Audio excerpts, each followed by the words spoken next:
السلام عليكم مشاهدينا الكرام، مرحبا بكم على قناتنا أولينا سبورت، ولا تنسوا دعمنا بالاشتراك والإعجاب ووضع تعليقاتكم بالنتيجة المتوقعة، وشكرا مسبقا. في إطار مباريات إياب الدورة الثاني من كأس الكونفدرالية الإفريقية، يستقبل حامل اللقب فريق الزمالك المصري بقيادة نجمها المغربي محمود بن تايك فريق الشرطة من كينيا، وذلك يوم الجمعة 10 سبتمبر على الساعة 6 بتوقيت المغرب والجزائر وتونس، وعلى الساعة 8 بتوقيت مصر والسعودية، وعلى الساعة 9 بتوقيت الإمارات.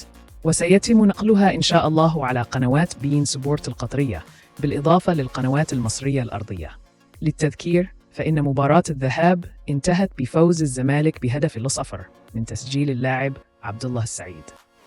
بالتوفيق للفريق المصري لتحقيق الانتصار والتأهل لدور المجموعات إن شاء الله، وشكرا على المتابعة، وإلى فيديو قادم بإذن الله.